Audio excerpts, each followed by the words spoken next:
Work-life balance, recommendations for attorneys. That's the subject of today's ACTEC Trust and Estate Talk. Welcome to ACTEC Trust and Estate Talk from the American College of Trust and Estate Counsel, a professional society of peer-elected trust and estate lawyers in the United States and around the globe.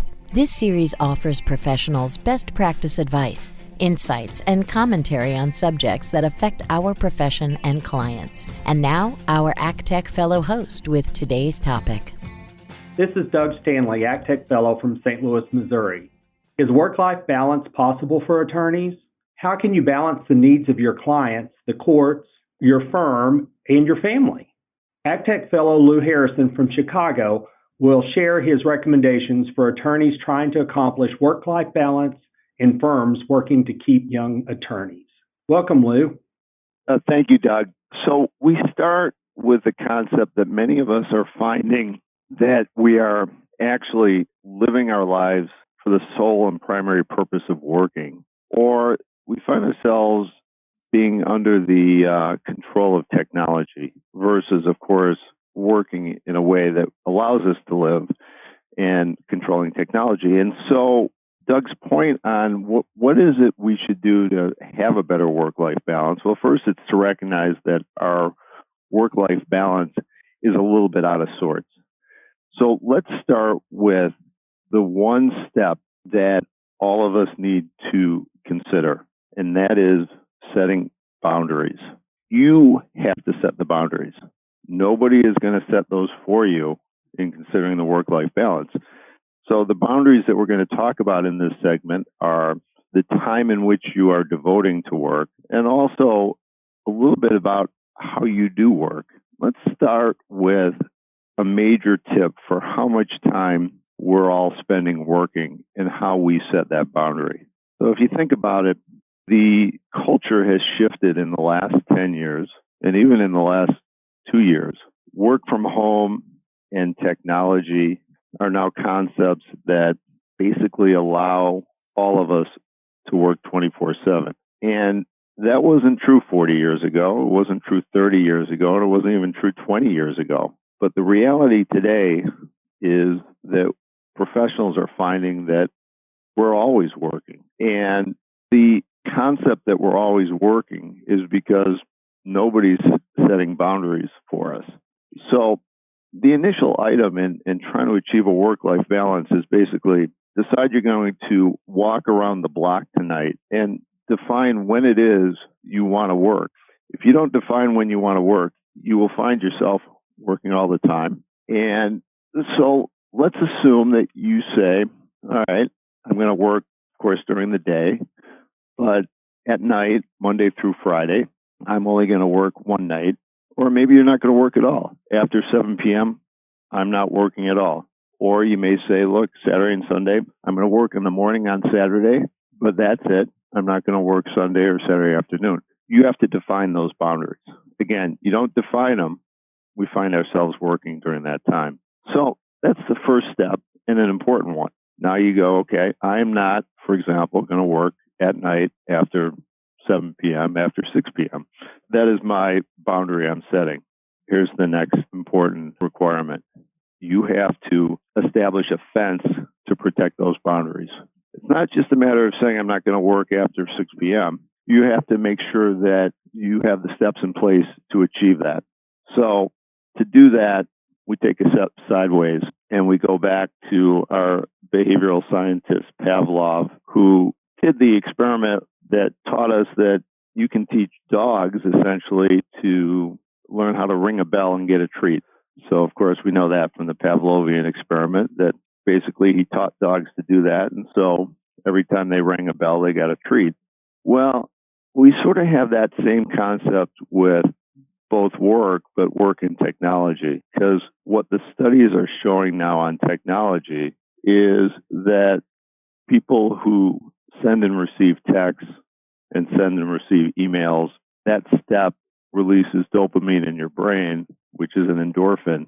And so it makes you happy to be able to do technology. Not to say all our messages that we get on technology are good. We'll come back to that. But the concept and the step of engaging in technology and even social media releases endorphins. And so we become technology Pavlovian dogs, essentially. So when we say our boundary is we're not working at night, we then have to be careful with how do we implement that? Because if our cell phone, if our computer is sitting there at our desk at home or on the dining room table or somewhere in our vicinity, we will have, because of our Pavlovian nature towards technology, an incentive to look at that. And even though our boundary is not to work at night, having that kind of technology there prevalent may cause us to violate that technology. And so the next step in the process of the work-life balance is, in fact, making sure that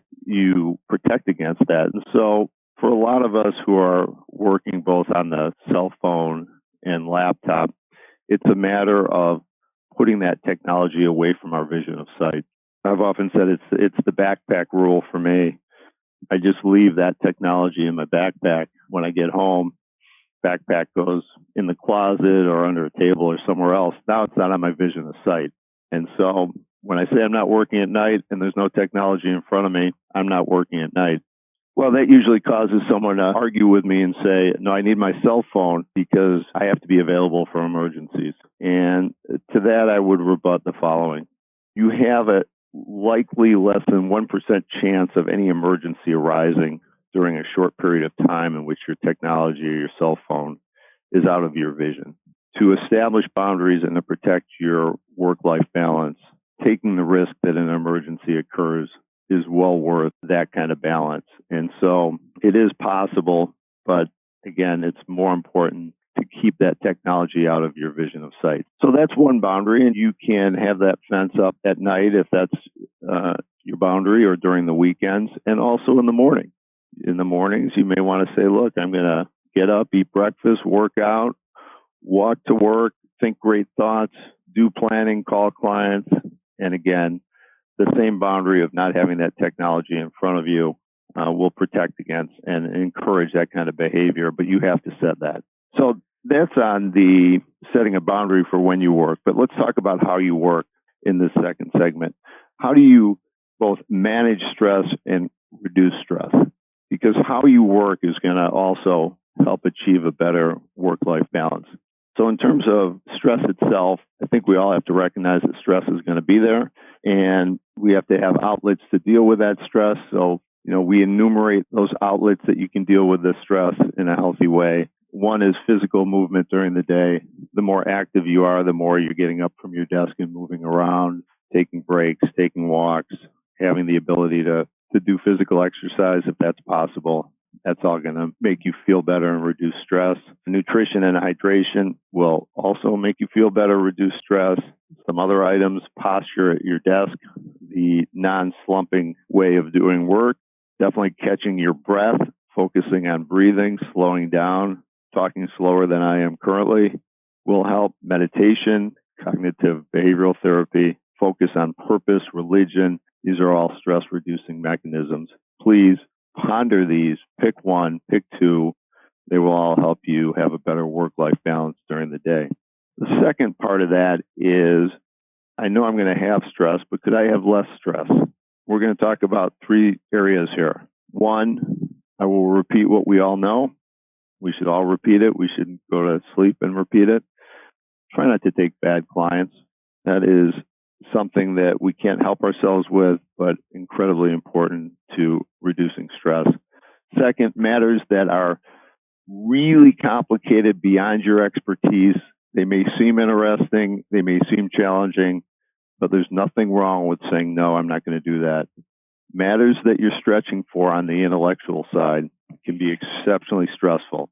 And third, during the day when bad things happen, somebody screams at you, somebody treats you unfairly, other items that are mental detritus that come your way during the day that are very aggravating. When you get angered by someone or something during the day, so we take a step back, something really is unfair and unpleasant and you're mad. That thing you want to say at that moment when you're on the phone, somebody says something bad to you, that thing you want to say, don't say it. That email you want to send, don't send it. That text you're writing, delete it. Don't forget that silence is a powerful statement anytime you're being treated poorly. And in fact, silence is going to reduce your stress. So just a couple ideas on stress management. And stress management is incredibly important for that work-life balance. In conclusion, I want to emphasize that as planners, as practitioners, you all are amazing. Your help in what you do for your clients, your professionalism, every day you're causing your clients' lives to be better. Knowing that, I hope you find time to smile during the day and realize how much you're appreciated by your clients, and that you are entitled to set boundaries on how much you work during the day and also how you're working. But it's incumbent on all of us individually to spend the time to set those boundaries to manage our work-life balance. And I would hope that these techniques will help everyone as they go forward. And it's been my pleasure to talk to everyone via this podcast. That was great, Lou. Thank you for sharing with us your wisdom and experience. Thank you for listening to this episode of ACTEC Trust and Estate Talk, the podcast series about wealth planning matters from the American College of Trust and Estate Counsel. To find an ACTEC lawyer near you, visit actec.org. Please subscribe to this series and leave us a rating or a review. Follow us on Facebook and Twitter at ACTEC Talk.